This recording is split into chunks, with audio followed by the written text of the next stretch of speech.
So welcome to the first class of dissolution. और आज की क्लास में सिर्फ और सिर्फ थ्योरेटिकल चीजें डिस्कस करनी है। और डिसोल्यूशन का चैप्टर इतना इंपॉर्टेंट है थ्योरी के पॉइंट ऑफ व्यू से। यू मे फेस और 3 marks question entirely from this chapter. Theory का पूरा 3 नंबर का काफी बड़ी चीज होती है किसी चैप्टर में, अगर थ्योरी का कोई चीज दिखती है तो 3 नंबर का थ्योरी का चैप्टर। और एक और चीज मेरे दिमाग में आ गई, जो नोट्स मैंने भेजा आपको ऑनलाइन में उसका प्रिंट मत लेना, वो मैं रिवाइज कर चुका हूँ। रिवाइज वाला नहीं भेजा था मैंने आपको। हाँ, जो लोग ऑफलाइन बैठे उनको मैंने रिवाइज प्रिंट दिया है। जो मैंने ग्रुप पे भेजा वो रिवाइज नहीं है, उसमें थोड़ी सी चीजें बदलनी थी, वो मैं यहाँ बदल चुका हूँ। सो वो सिर्फ रेफर करेंगे हम लोग, उसको यूज प्रिंट नहीं करवाना आप लोग। जो ऑफलाइन जो ऑनलाइन ही रहते हैं ना, शायद वो प्रिंट ले लिया उन्होंने, प्रिंट मत लेना उसका। अगर नहीं लिया तो ले लिया तो फिर कोई बात नहीं, कभी यहाँ होगे तो मैं दूसरा प्रिंट दे दूंगा आपको। तो I am just sharing the document with you, और उस डॉक्यूमेंट से हम पढ़ना शुरू करते हैं। There are lots of theoretical important thing which is relating to this chapter, और इसको हमें इग्नोर नहीं करना है। बहुत आराम से, चाहे आपका CUET हो या आपका बोर्ड एग्जामिनेशन हो, you will find questions from this chapter and specifically theoretical questions. तो आपके सामने आपकी स्क्रीन पर अभी आने वाला है, और बाकी लोग जो ऑफलाइन बैठे हैं वो अपने डॉक्यूमेंट खोल लेंगे। नहीं है तो कोई बात नहीं ना, फोन खोल के देख लीजिए। ऑनलाइन में दिख रहा है, is it visible? Dissolution of form document आपके सामने आ गया, दिख रहा है भाई सभी को? Yes sir. ठीक है जी। देखिए जरा, सेक्शन 39 याद करो। सेक्शन 37 हम पढ़ के आए थे पिछले चैप्टर में, पढ़ा था सेक्शन 37। क्या था वो, किससे रिलेटेड था बताओ? क्या था? डेथ था तो क्या था वो? What was section 37?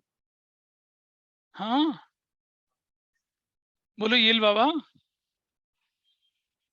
कुछ नहीं याद किसी को? बोलो मान्या। नहीं पता। ताहिर, एग्रीमेंट कहाँ से आ गया? हाँ Bhavya, I was not present in the class. Anushka बताओ तो जरा, सेक्शन 37 क्या था?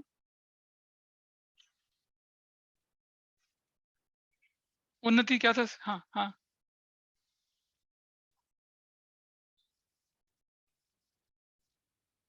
हाँ नहीं, बिल्कुल नहीं था, बिल्कुल गलत बोली हो। बोलो सेक्शन 37 3 नंबर का सवाल। बोलो गौर बाबा।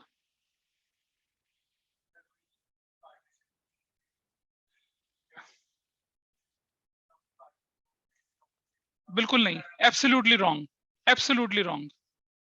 बता मनसिमर,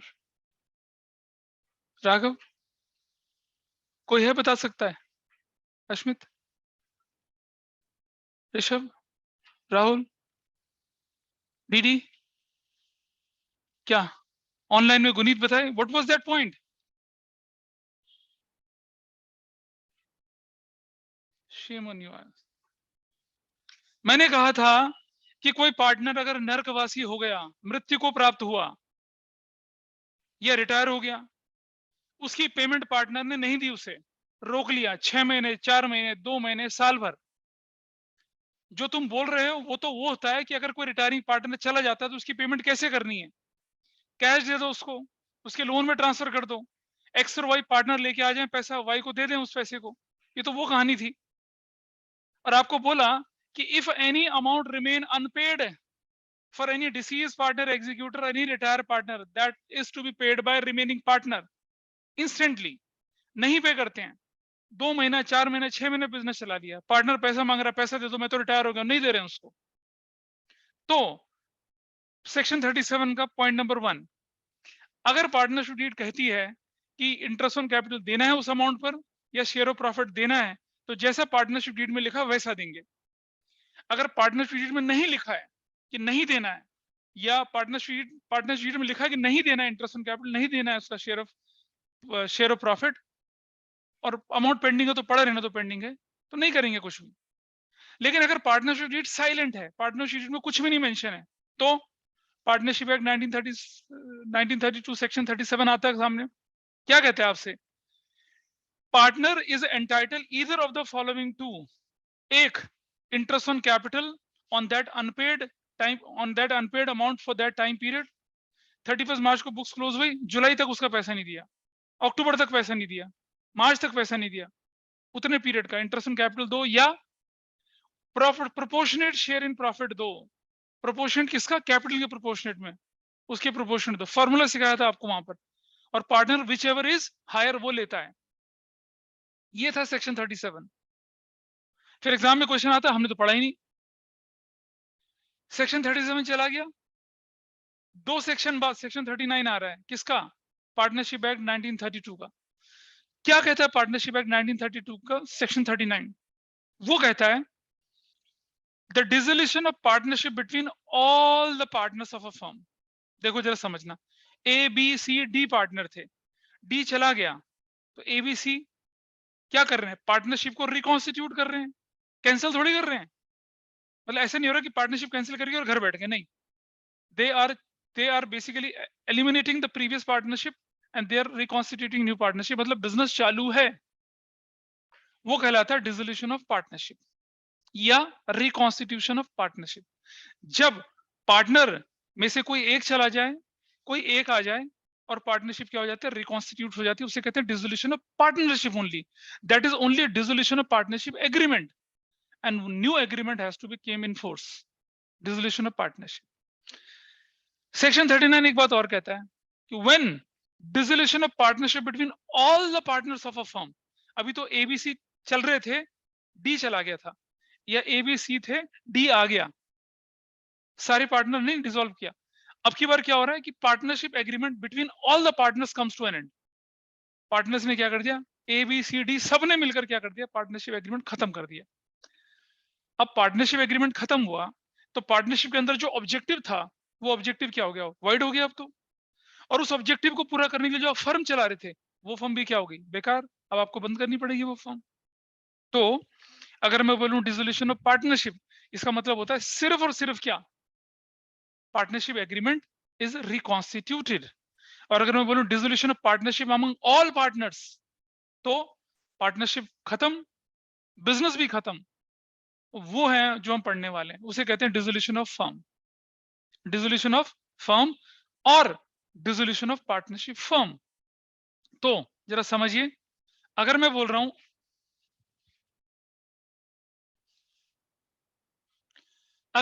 आपसे dissolution of partnership, dissolution of partnership बोल रहा हूं, अगर मैं ये सिर्फ डिसोल्यूशन ऑफ पार्टनरशिप, और यहां बोल रहा हूं मैं क्या? डिसोल्यूशन ऑफ फर्म, या मैं बोल रहा हूं क्या इसकी जगह पे? Dissolution of partnership firm. अगर मैं ये बात बोल रहा हूं आपके सामने, ये चीज dissolution of partnership, dissolution of, और ये डिसोल्यूशन ऑफ पार्टनरशिप मतलब इसका मतलब होगा reconstitution, reconstitution, reconstitution of partnership only, सिर्फ पार्टनरशिप का। फर्क क्या हुआ? यहां रिकॉन्स्टिट्यूशन हुआ, पार्टनरशिप ABC थे, D आ गया, ABCD थे, D चला गया, ABC रह गए, बिजनेस चलता रहेगा। यहां क्या हो रहा है? Partnership agreement among all the partners comes to an end. यहां partnership agreement among all the partners remain reconstituted. एक पार्टनर चला जाता है, उसके बाद बाकी पार्टनर अपना नया एग्रीमेंट बना के काम चालू रखते हैं।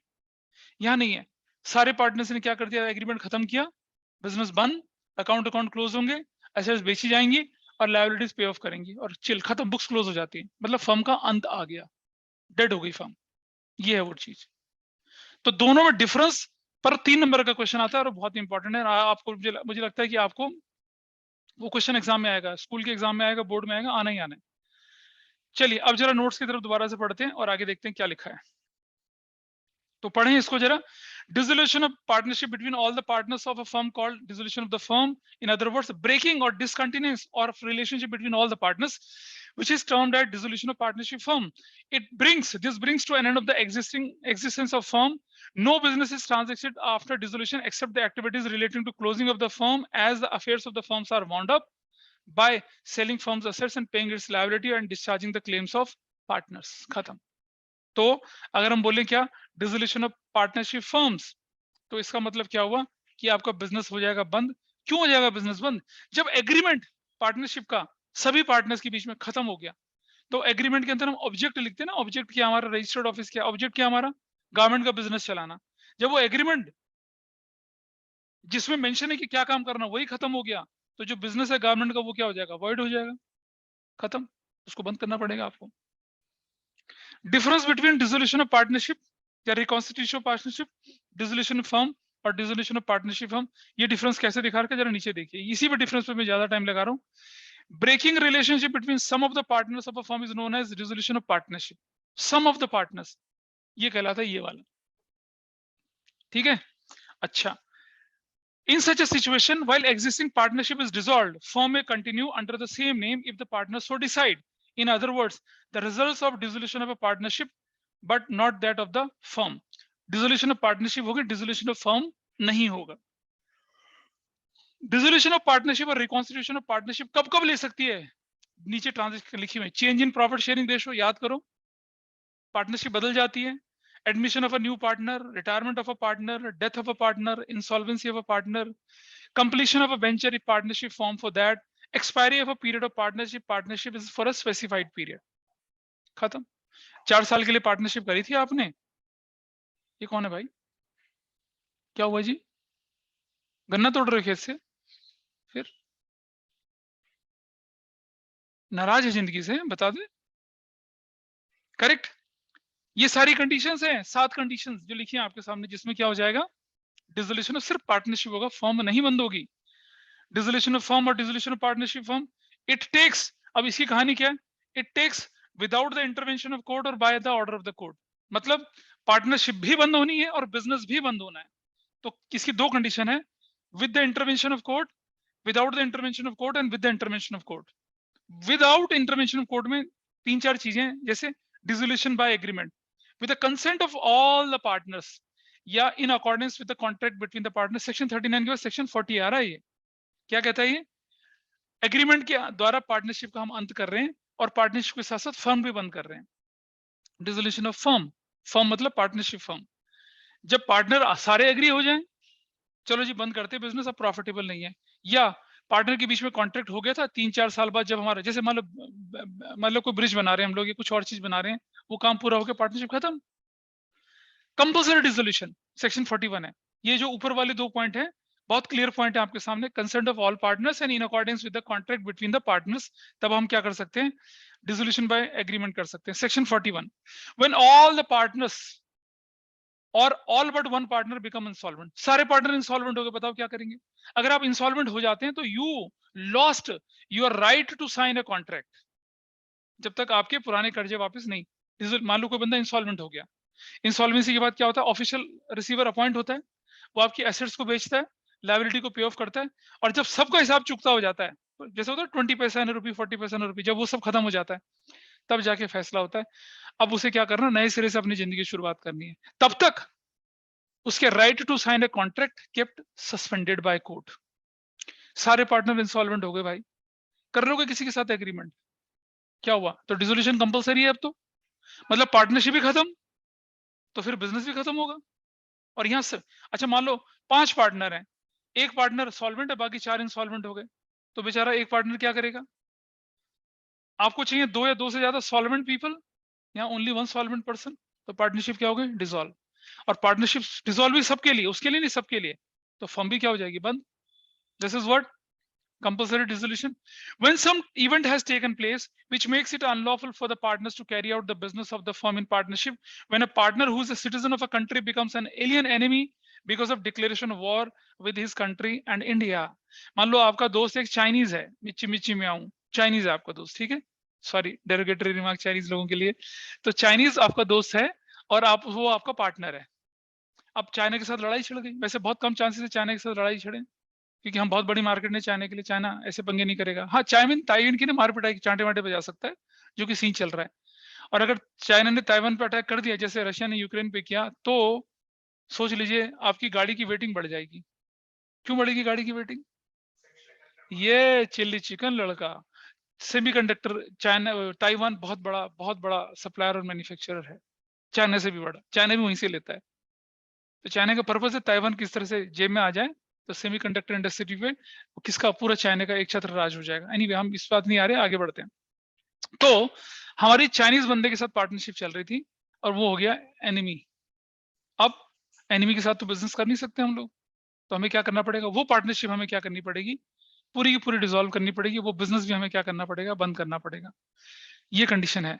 On the happening of certain contingencies, contingency मतलब आकस्मिक घटनाएं जो हो जाती हैं। लेकिन एक बात समझना, ये कंटीजेंसीज क्या है, इसके ऊपर एक बड़ी बड़ी लाइन लिखी हुई है section 42, subject to contract between the partners if the partnership deed so provided for.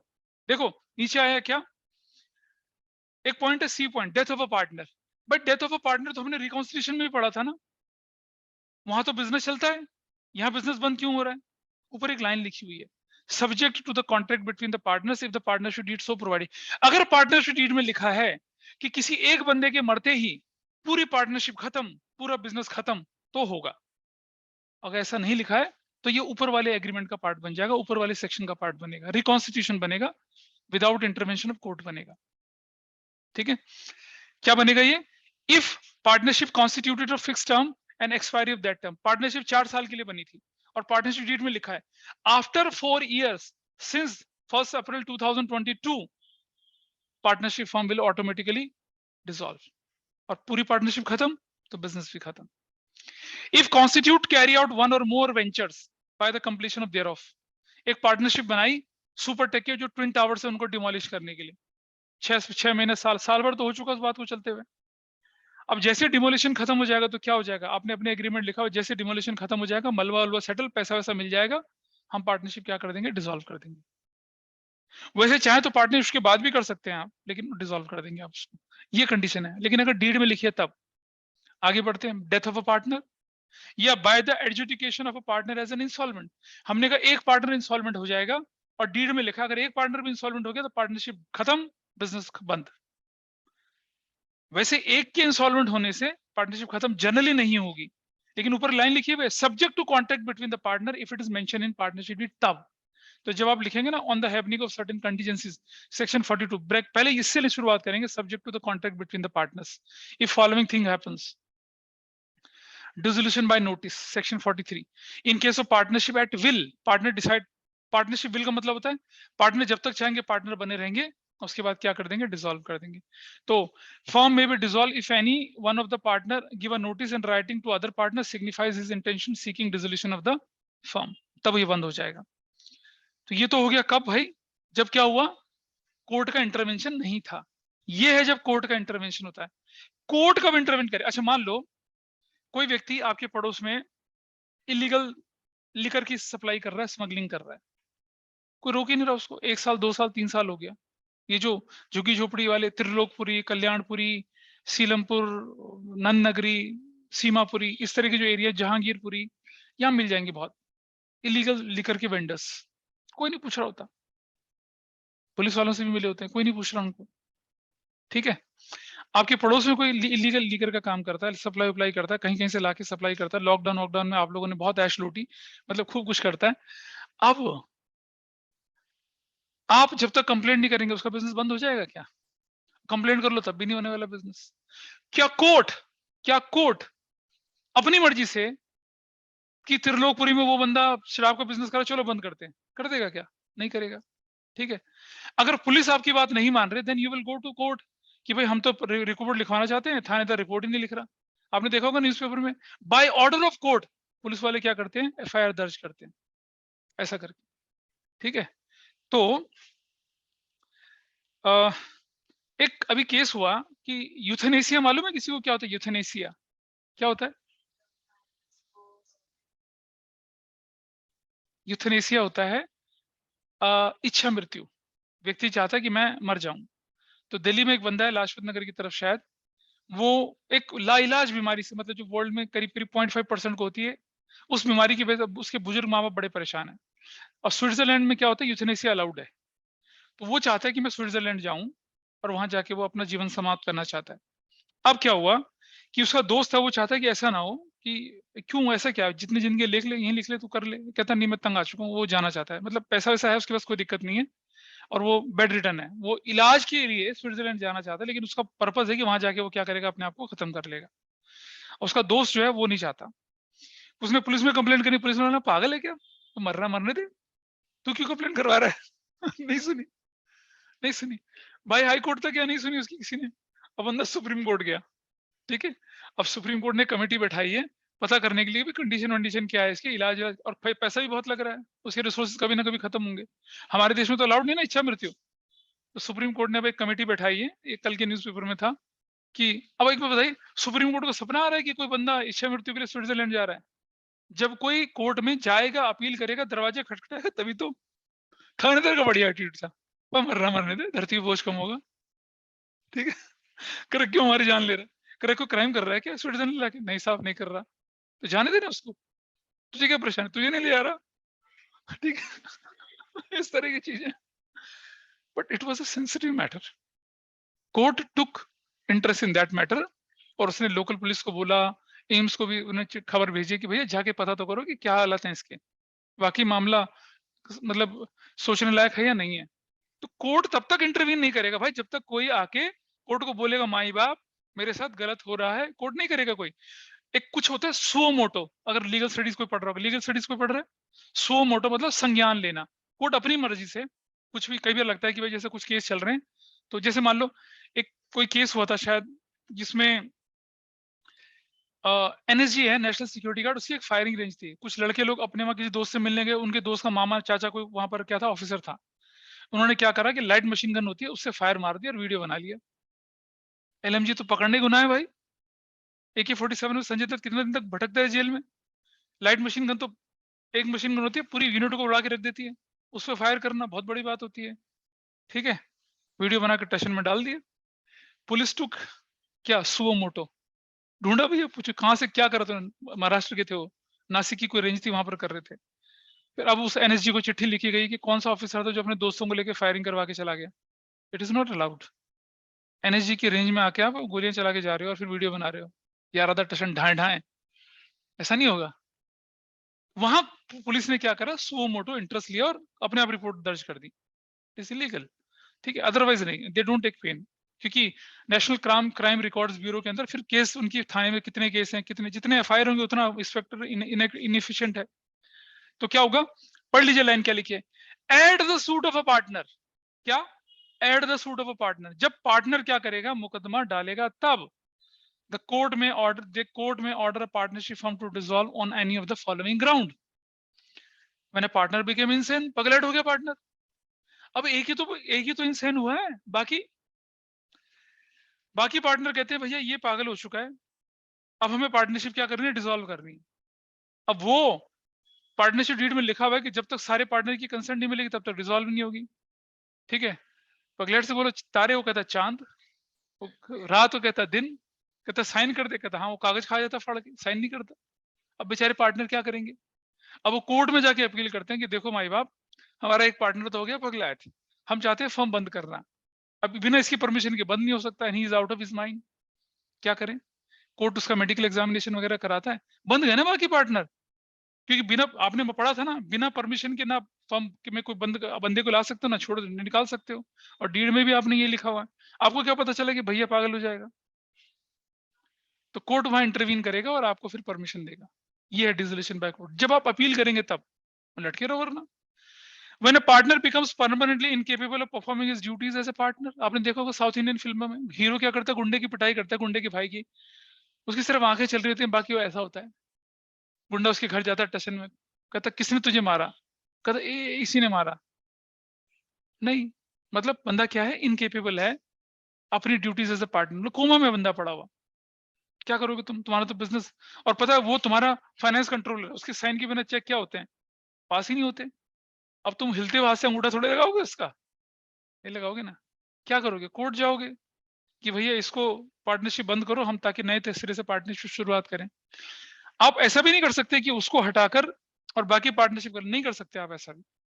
अगर आप पार्टनरशिप टीम लिखा है कि अगर कोई पार्टनर इनकेपेबल हो जाए, कोमा में चला जाए या कुछ हो जाए, तब तो शायद आप कर लो। नहीं लिखा तो क्या करना पड़ेगा, कोर्ट जाना पड़ेगा, कोर्ट की परमिशन लेनी पड़ेगी, और फिर जाके आप उस काम को, उस फर्म को डिसॉल्व करोगे, उस बिजनेस को डिसॉल्व करोगे, नए सिरे से काम शुरू करोगे। When a partner is guilty of misconduct which is likely to adversely affect the business of the firm। आपका एक पार्टनर है, ठीक है, उसकी एक सहेली है जो कॉम्पिटिटिव पार्टनरशिप फर्म में क्या मैनेजर है, ठीक है। वो फोन करती है, हेलो डियर, कोई नया डिजाइन, व्हाट्सएप से खटाक खटाक फोटो चली जाती है। और वो आपका डिजाइन आपसे पहले छपवा के और क्या करते हैं, मार्केट में बेचना शुरू करते हैं। ये ज़ारा है ना, ज़ारा यही तो करता है। मतलब जितने भी बड़े प्रोमिनेंट डिजाइनर्स होते हैं, उनके डिजाइन उनके मार्केट में आने से पहले बनवा बनवा के मार्केट में बेच के कि मार्केट खराब कर देता है। ऐसा करता है। खूब लीगल सूट हुए उसके ऊपर, लेकिन बंदे ने टेक्निकल टीम रखी हुई लॉयर्स की। हर डिजाइन बहुत आराम से, मतलब इतना इतना दिमाग वो डिजाइन बनाने में नहीं लगाते हैं जितना चोरी करने में लगाते हैं, और बिकता है। टाइम स्क्वायर में उनका बहुत बड़ा शोरूम है ज़ारा का। बड़ी बड़ी कंपनियां, बड़ी बड़ी हस्तियां टाइम स्क्वायर न्यूयॉर्क में अपना शोरूम नहीं खोल सकती हैं। ज़ारा ने खोला हुआ 2 मंजिला, जैसे विशाल मेगा मार्ट खुलता हमारे यहाँ। ऐसा खुला हुआ है, ठीक है। अबे ये जो तुम्हारे अंडर आर्मर वालों बेचारे गली कूचों के जो खोपचों में ना, वहां दुकानें खोले बैठे हैं, बाकी की बस की नहीं खोलना। Times Square is a very costly place. Zara ने शोरूम खोल रखा, डबल डेकर शोरूम, ठीक है। ये बेचारे गुच्ची अरमानी रोते रहते हैं, हे भगवान ज़ारा हमारा डिजाइन फिर चुरा के ले गया। ऐसा कुछ कर रहा है कोई बंदा, और आप कहते हो नालायक ऐसे काम मत करा करेंगे क्यों नहीं करेंगे, कौन रोकेगा हमें। हम तो ये निकालने का निकालो, जब तक मेरी परमिशन नहीं कैसे निकालोगे तुम मुझे, क्या कर लोगे तुम उसका बताओ। आपको तो उसे हटाने में ही फायदा है, और पार्टनरशिप डीड के हिसाब से आप हटा नहीं सकते उसे। तो आप जाओगे कोर्ट में, माई बाप ये तो खेल खेलता है हमारे साथ, इसकी सैली हमारी डिजाइन चुरा जाती है, ठीक है। एक बड़ा इंटरेस्टिंग केस हुआ था। एक आईटी कंपनी थी, हस्बैंड करता था आईटी कंपनी में काम, वाइफ करती थी कॉम्पिटिटिव आईटी कंपनी में काम, ठीक है। और हस्बैंड के पेन ड्राइव से बंदी ने क्या करा, सॉफ्टवेयर चुराया और अपनी कंपनी को पकड़ा दिया और प्रमोशन पा गई, हस्बैंड से ऊंची पोस्ट पे पहुंच गई। इन्वेस्टिगेशन हुआ, कहां से आया पता चला, हस्बैंड का पेन ड्राइव, हस्बैंड ने केस डाल दिया, ठीक है। कोर्ट ने पता क्या फैसला दिया होगा, बताओ बताओ। कोर्ट ने कहा पत्नी ये कर सकती है, पति के बटुए से पैसे चुराना पत्नी का हक है, ठीक है। तो पत्नी के लैपटॉप से सॉफ्टवेयर को चुराना, वो भी पत्नी के लिए, वो कर सकती है ऐसा। पति की हर चीज पे उसका अधिकार है, वो करेगी ऐसा। और पत्नी ने किया, बाद में उन दोनों का तलाक वलाक हो गया, वो अलग चीज है, लेकिन कोर्ट ने उसको गिल्टी ऑफ मिसकंडक्ट नहीं पाया, है ना। ये स्त्री सुलभ व्यवहार था, ठीक है। अबे तुम लोग ऐसा ना करना, फिर कर पता चला कि थोड़े से जब हाथ पीले वेले हो गए मन सिमर, बीवी को बोला जा चुरा के ले जा। तो एनीवे यहाँ जाते हैं। इस केस में अगर पार्टनर कोई अपील करता है कोर्ट पर, तो कोर्ट क्या कर सकता है, इंटरवीन करके और फाइंड करके कि भाई हाँ प्रूफ देने पड़ेंगे ना कि ये गड़बड़ कर रहा है, चोरी और चकारी कर। अच्छा, when a partner permanently persistently commits breach of partnership agreement, bar bar agreement तोड़ता है, कुछ बोलते तो झगड़ा हो जाता है, हम तो करेंगे हम तो करेंगे। जैसे कुछ गाड़ियों के पीछे लिखा था या तो न्यू ही चलेगी, हॉर्न बजाओ, हरियाणा में दिखता लिखा हुआ, या तो न्यू ही चलेगी, कर रहे जो करना है, ठीक है। तो पार्टनरशिप की एग्रीमेंट को ब्रीच करता है, तो ऐसे में क्या करना पड़ेगा, नहीं मानता, निकाल सकते नहीं उसको, उसकी कंसेंट चाहिए, तो कोर्ट जाएंगे और वहां से आप लेके आएंगे ऑर्डर, तब डिसॉल्व करेंगे। When a partner has transferred whole of his interest on the firm to the third party, अब मुझे बताइए, एक पार्टनर है, उसका बेटा फर्म के लिए क्या है, पार्टनर उसका बेटा फर्म के लिए क्या है, बताइए। अबे लायबिलिटी तो तुम हो पापा के लिए, पार्टनर के लिए, पार्टनरशिप फर्म के लिए पार्टनर का बेटा क्या है, थर्ड पार्टी है ना, आउटसाइडर है। अब पार्टनर जो है अपने सारे काम काज साइन करने के अधिकार देगा अपने बेटे को, कहता भाई मेरी जगह पे ये बैठेगा फर्म में। पार्टनर कहते ना, तुम बैठोगे, तुम्हारी जगह ये नहीं बैठा। कहता कौन रोकता है मुझे, आओ देख, दोनों माँ बाप लठ लेके आ जाते हैं। बंदा दबंगई करके बेटा क्या करता है, जैसे एक मजेदार एग्जांपल देता हूँ आपके इंडिया आज के कंटेक्स्ट में। एक श्री श्री तेजस्वी यादव है, नाम सुना होगा किसी ने, deputy prime minister of Bihar, अबे chief minister, prime minister Bihar, deputy CM of Bihar है, ठीक है जी। और उनको डेप्यूटी सीएम है, तो वो अभी रिसेंटली पावर में आए हैं, बीजेपी की गवर्नमेंट को आउटथ्रोन करके नीतीश कुमार के साथ टाई अप करके, अभी अखबार में बहुत बहुत हंगामा चल रहा है बिहार में इस बात पे, ठीक है जी। वो बैठे हैं मीटिंग लेने के लिए, IAS officer, senior IAS officer, deputy CM है भाई, 10वीं पास बंदा, एग्जैक्टली एग्जैक्टली सीएम है, मिनिस्ट्री ऑफ एजुकेशन का, मिनिस्ट्री ऑफ हायर एजुकेशन, इन सब की मीटिंग ले रहा है।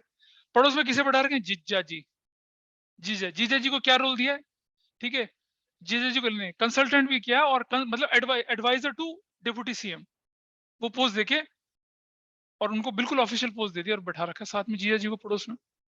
और जी क्या कर रहे हैं, मीटिंग का कोऑर्डिनेशन कर रहे हैं। विपक्ष हमलावर हो गया, ये क्या मजाक है। खुद तुम 10वीं पास हो, जी से तुम्हारा 8वीं फेल है, बैठा दिया तुमने वहां पर, तुम दोनों मिलकर सरकार चला रहे हो। ठीक है, may be whatever may be their qualification, मैं तो एग्जैजुरेट कर रहा हूँ, लेकिन इट इज देयर। तो क्या कर सकता है कि सीएम बंदा डीएफटी सीएम बना और मतलब किसी भी एरे गेरो को बिठा के, बिना क्वालिफाइड पर्सन को बिठा के कंसल्टेंट बना लिया और आईएएस ऑफिसर्स की मीटिंग ले रहा है। पॉलिटिकली शायद कर सकता होगा, लेकिन क्या एक पार्टनरशिप फर्म में बिना पार्टनर के एग्रीमेंट किए आप अपने बेटे को अपनी जगह गद्दी पे बैठा सकते हो? बिल्कुल नहीं, नहीं कर सकते। लेकिन वो कर रहा है, मान भी नहीं रहा आपकी बात। बेटा दबंग है, वो क्या करता है, इंटरवीन करता है कामों में, नुकसान नुकसान बहुत सारी चीजें होती हैं। तो आप कोर्ट के पास जाओगे, माई बाप ये तो अंधेरगर्दी चल रही है, कोर्ट कहेगा ठीक है, ऑर्डर देगा, डिसोल्यूशन हो जाएगा।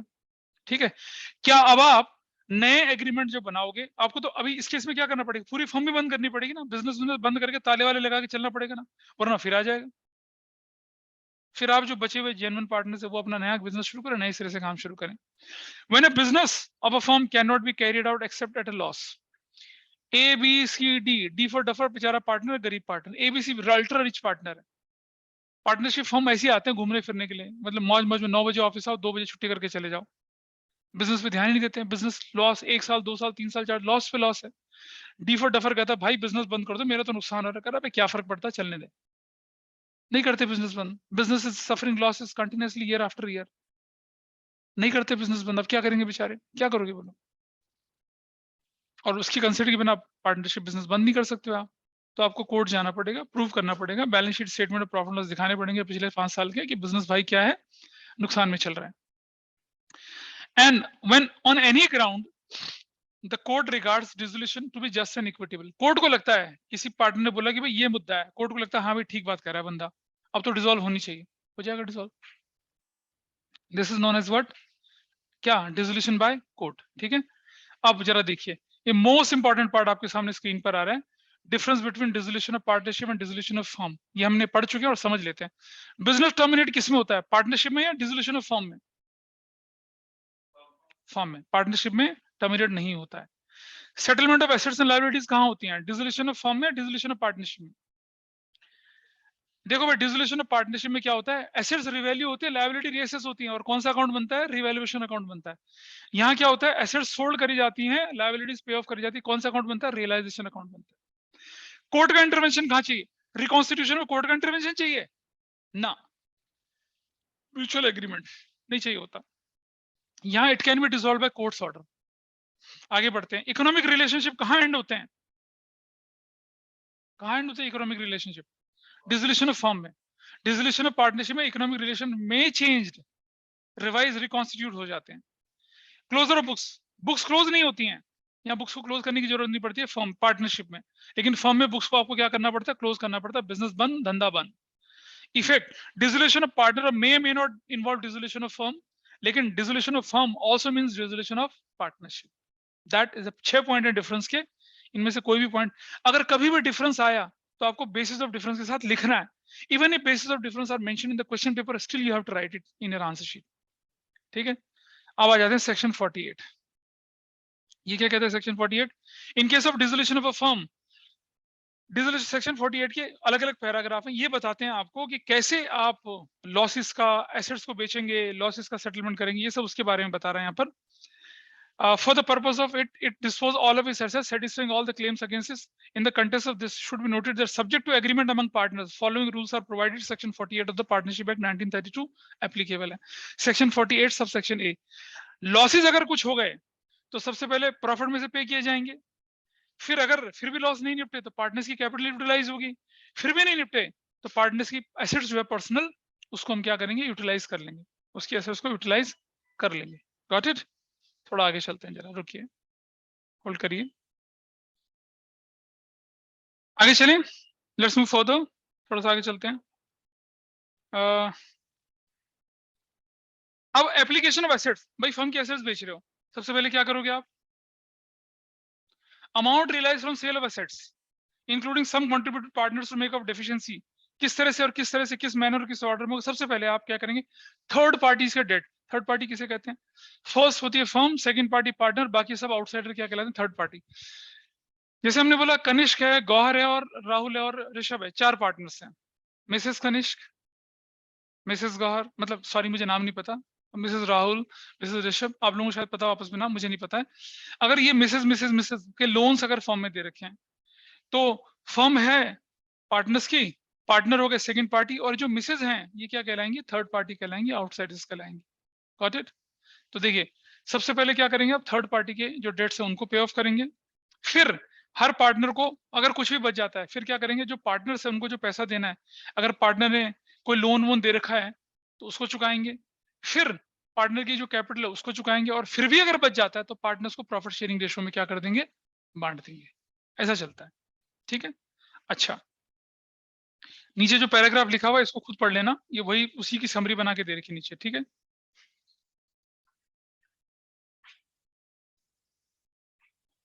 अब आपके सामने एग्जांपल्स हैं, एग्जांपल 1 2 3 इनको देख लेते हैं, अच्छे एग्जांपल्स हैं। एबीसी पार्टनर्स थे, फर्म को डिसॉल्व करते हैं, डिसोल्यूशन के टाइम पे उनके पास कैपिटल ए की है, बी की है, सी की है, क्रेडिटर 25, बी की वाइफ का लोन है, ए का लोन है, फर्म की एसेट्स 2,10,000 में बेची। बताओ भाई पेमेंट कैसे कैसे करनी है। सबसे पहले किसे चुकाएंगे बताइए जरा, क्रेडिटर्स को, और वाइफ का लोन कितना, 25 35। फिर बच गया वो किसको चुकाएंगे, ए का लोन। फिर बच गया किसको देंगे हम लोग, किसको देंगे, उनकी कैपिटल दे देंगे। और फिर भी अगर कुछ बच जाता तो प्रॉफिट शेयरिंग रेशो में क्या हो जाता, क्योंकि प्रॉफिट शेयरिंग रेशो नहीं दे रखी तो क्या करते, उसको इक्वली बांट देते। Got it? क्लियर है ये वाला पार्ट? आगे चलते हैं। दो, ए और बी पार्टनर्स थे, 3-2 की ratio. Mrs A has given a loan of 20,000 and firm obtain loan from the firm B. मतलब मिसेस ए का लोन भी है और पार्टनर का लोन भी है, फर्म डिसॉल्व होगी, एसेट्स बेच के 25,000 रुपए निकला। बताओ भाई पेमेंट कैसे होगी, बताओ कैसे होगी पेमेंट। 25,000 आपके हाथ में है, ठीक है, और मिसेस ए का लोन है 20,000 का और पार्टनर का लोन है 10,000 का, तो पहले किसे जाएगी पेमेंट, पार्टनर्स लोन को नहीं जाएगी, पहले मिसेस ए को जाएगी, थर्ड पार्टी है वो। अबे क्या पड़ा था ऊपर, सबसे पहले थर्ड पार्टी को देंगे, फिर पार्टनर का लोन देंगे, फिर कैपिटल देंगे, फिर बच जाएगा प्रॉफिट में बांटेंगे। तो मिसेस ए का लोन 20,000 रुपए का, 10,000, ठीक है। Is that clear, is that clear और नॉट? चलो आगे चलते हैं। तो 20,000 पहले किसको दिए जाएंगे, मिसेस ए को, और फिर बच गया जो किसे दिया जाएगा, बी को, ठीक है। ABC partners से decided to dissolve the firm. C demanded a loan of 50,000 should be paid before the creditor 30,000. क्या ठीक बोल रहा है वो? पहले किसे पे किया जाएगा, क्रेडिटर्स को, फिर किसे पे किया जाएगा, XYZ partners in a firm sharing profit and losses equally and they decide to dissolve the firm. Z demanded loan of 15,000 to be paid before the payment of capitals of partners. ठीक बोल रहा है गलत बोल रहा है, सही बोल रहा है, सही बोलता है ना, सही बोल रहा है। तो क्या करेंगे, कौन करेक्ट है, यही बंदा करेक्ट है, पहले लोन की पेमेंट होनी है फिर कैपिटल की पेमेंट जानी है। अब बारी आ जाती है फर्म के डेट और पार्टनर्स के डेट, इसको भी देख लेते हैं, छोटा सा पार्ट है। Where both the debts of the firm and private debts coexist. Section 49 क्या कहता है आपका, कि property of the firm shall be applied first in payment of debt of the firm. उसके बाद अगर कुछ बच जाए तो उससे हम पार्टनर के डेट को पे ऑफ कर सकते हैं। ये बात जो लिखी गई है कानून में, इसका इंटरप्रिटेशन कैसा था वो समझिए। मान लो फर्म के पास 5 करोड़ रुपया था, फर्म की लायबिलिटी 3 करोड़ थी, पे कर दिया, बच गया 2 करोड़। अभी जो 2 करोड़ है ये पार्टनर के लोन कैपिटल वैपिटल देने के बाद बच गया, तो ये 2 करोड़ पार्टनर से बटेगा। अब पार्टनर चाहे उससे अपने लोन चुका या कुछ और कर ले, इसका मतलब ये लाइन का, ठीक है। क्या लिखा है, फर्म की प्रॉपर्टी पहले क्या करेगी, फर्म के क्लेम को सेटल करने में लगाई जाएगी, और बच जाएगा वो पार्टनर की प्रॉपर्टी में यूटिलाइज होगा पार्टनर के द्वारा। लेकिन पार्टनर को कब यूटिलाइज करना है, वो जब पार्टनर्स को पैसा मिल जाएगा तब। इसका मतलब ये नहीं है कि असेंशियली फर्म की प्रॉपर्टी है, पहले वो पार्टनर के फर्म के लोन चुका दिए, फिर जो पैसा बच गया उसको बोलेंगे पार्टनर बताओ किसका कितना कितना कर्जा है, ऐसा नहीं। पैसा पार्टनर्स में बढ़ जाएगा, उसके बाद पेमेंट होगी उसकी, पार्टनर उसको अपने हिसाब से खर्च कर सकता है जैसे भी। Private property of any partner shall be applied first towards the payment of his debts. मान लो पार्टनर का पहले अपना कर्जा, पहले मान लो पार्टनर का अपना कर्जा 5 करोड़ का है, तो पहले पार्टनर अपना कर्जा चुकाएगा, फिर अगर उसके पास पैसा बचा तब हम उससे फर्म का कर्जा यूज कर सकते हैं। ऐसा नहीं होगा कि पहले पार्टनर से पहले फर्म का कर्जा चुकाएं फिर पार्टनर का कर्जा, बिल्कुल नहीं। जरा समझिए किस चीज को, जैसे मान लो ए बी सी और डी पार्टनर्स थे, इसका 2 करोड़ का, इसका 3 करोड़ का, इसका 4 करोड़ का, और इसका कितने का है, 5 करोड़ का खर्चा है, ठीक है। फर्म की जो रिक्वायरमेंट है, फर्म की रिक्वायरमेंट है वो सपोज 15 करोड़ है, इसके पास इसके पास अपने 10 करोड़ है, इसके पास अपने 6 करोड़ है, इसके पास अपने 8 करोड़ है, इसके पास 9 करोड़ है, ठीक है। अब बताइए इसके पास पैसा कितना अवेलेबल माना जाएगा? 8 करोड़। इसके पास कितना माना जाएगा? 3 करोड़। इसके पास कितना माना जाएगा? 4 करोड़। इसका कितना माना जाएगा? 4 करोड़। Got it? अब इसको कंसिडर करा जा सकता है यहाँ करने के लिए, ठीक है। लेकिन अगर मान लो इसके पास सिर्फ 3 करोड़ है, तो कितना हुआ? 1 करोड़ इसके पास बचा। इसके पास कितना? 4 करोड़। इसके पास भी 1 करोड़ बचा। इसके पास मान लो 7 करोड़ है, इसके पास 3 करोड़ बचा। इसके पास मान लो कितना है?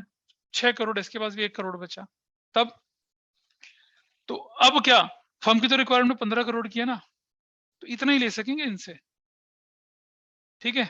और मान लो इन सबकी रेशो, मान लो ये 20 करोड़ फर्म को चाहिए था, इनकी रेशो इक्वल है, तो 4 इससे लेना पड़ेगा, 4 इससे, 4 इससे, 4 इससे। क्या हो जाएगा? ये सारे के सारे इंसॉल्वेंट हो जाएंगे। अब नहीं होगा। अपनी लायबिलिटी पे करने के बाद 1-1 करोड़ 2-2 करोड़ बच रहा है इनके पास। फर्म का पैसा कितना देना है इन्होंने? इक्वल रेशो में 20 करोड़, मतलब फर्म का मान लो कितना है? 16 करोड़ है मान लो। अब ये इंसॉल्वेंट हो गए सारे, क्योंकि दे डोंट हैव मनी। और पार्टनरशिप का एक सिंपल सा प्रिंसिपल है कि पार्टनर्स हैव अनलिमिटेड लायबिलिटी, ठीक है। तो इस पर रिलेटेड एक पॉइंट आएगा अभी। तो सबसे पहले क्या होगा? फर्म अपना डेट चुकाएगी और फिर बचा हुआ पैसा पार्टनर्स को बांट दिया जाएगा, वो जो मर्जी करें। पार्टनर्स पहले अपना कर्जा चुकाएंगे, उसके बाद फर्म का कर्जा चुकाने की बारी आती है। ऐसा नहीं होगा कि पहले अपना ना चुकाया जाए फिर फर्म का। यहाँ पर एक पॉइंट आया है, और ये आप जब ग्रेजुएशन पढ़ेंगे, बहुत इंपॉर्टेंट पॉइंट है ये फ्रीडम से, मतलब 1947 का पहले का केस है, गार्नर वर्सेस मुरे रूल बोलते हैं। ये क्या कहता है कि मान लो ए बी सी पार्टनर थे और डी भी पार्टनर था। ए बी सी और डी जो पार्टनर था, डी के पास अपना कर्जा था और उसके पास अपना कर्जा, उसकी अपनी कैपिटल कम थी, अपनी एसेट्स कम थी, बेसिकली वो इंसॉल्वेंट हो गया। मान लो यहाँ पर डी क्या हो जाता है? इंसॉल्वेंट हो जाता। सपोज डी यहाँ पर क्या हो जाता है? इंसॉल्वेंट, कुछ भी नहीं बचता उसके पास। उसके पास कितने थे? 4 करोड़ थे, कर्जा 5 करोड़ था, 1 करोड़ डेफिशिएंसी में चल रहा है ना, वो तो इंसॉल्वेंट हो गया। फर्म का कितना चुकाना है उसको? 4 करोड़ चुकाना है। तो मरे हुए बंदे को और थोड़ी मारेंगे अब क्या होगा? गार्नर वर्सेस मुरे का रूल क्या कहता है? वैसे देखा जाए तो आइडियली क्या होना चाहिए था? 4 करोड़ 4 करोड़ 4 करोड़, इसमें भी 4 करोड़ डालते तो इसकी डेफिशिएंसी 5 करोड़ की हो जाएगी। कानून कहता है ऐसा नहीं। गार्नर वर्सेस मुरे का रूल यही कहता है, अगर कोई पार्टनर इंसॉल्वेंट हो गया तो उसका शेयर भी किसे भरना पड़ेगा? सॉल्वेंट पार्टनर्स को भरना पड़ेगा। ये है गार्नर वर्सेस मुरे का रूल। वरना ये रूल ना होता तो क्या होता? ये बेचारा अब कितने से, और इसकी इंसॉल्वेंसी कितने से बढ़ जाती है? अब 4 करोड़ से बढ़ जाती। ये क्या कहता है rule? In the context of settlement of accounts among the partners, there is still another important aspect to be noted. When a partner is unable to contribute toward deficiency of his capital, the account finally showing a debit balance, he or she said to be insolvent, and some not recoverable is treated as a capital loss for the firm. Firm के लिए loss माना जाएगा. In the absence of any agreement to the contrary, such a capital loss is to be borne by remaining solvent partners in according to the principle laid down in Garner versus Murray case, which states that solvent partner have to bear such loss in the ratio of their capitals on the date of dissolution. Ratio of profit sharing नहीं, ratio of capital में वो loss उनको झेलना पड़ेगा। ये लेकिन आपके syllabus लिखा ना, not in syllabus, CBSE syllabus. पर आप क्योंकि ग्रेजुएशन 12th के बाद घर नहीं बसाएंगे, पढ़ाई करेंगे, तो मैंने इसलिए क्या कर दिया, ये केस बता दिया। लास्ट पॉइंट है difference between firm's debt and partners' debt. Firm के डेट का मतलब है debt owned by firm towards the outsider, bank loan, creditors, BP, Mrs A Mrs B का लोन। प्राइवेट डेट का मतलब होता है पार्टनर की अपनी इंडिविजुअल कैपेसिटी में जो लोन ले रखा है। Liability, all the partners are jointly liable and severely liable to firm debt. concerned partner personally liable to his or her debts. Application of firm की प्रॉपर्टी पहले फर्म पे लगेगी, पार्टनर की प्रॉपर्टी पहले पार्टनर के लोन पे लगेगी। Application of private property, excess of partner की personal property over his liability, कहाँ यूटिलाइज कर सकते हैं आप? फर्म के कर्जे चुकाने के लिए यूटिलाइज कर सकते हैं। Private property of partner is applied first to private debts, बाद में वो फर्म के डेट में इस्तेमाल होगा। तो this was the theoretical portion जो हमें आज करना था और हमने किया। इसको बहुत ढंग से पढ़ेंगे। ये एनसीईआरटी को मिला के, पीएस ग्रेवाल को मिला के ये सब बनाया गया है और स्ट्रीमलाइन करके नोट्स बनाया इसको, ठीक है। So that's all for today. आज की क्लास को यहीं वाइंड अप करेंगे and extremely sorry for the unwanted delay in the beginning of the class. Bye bye.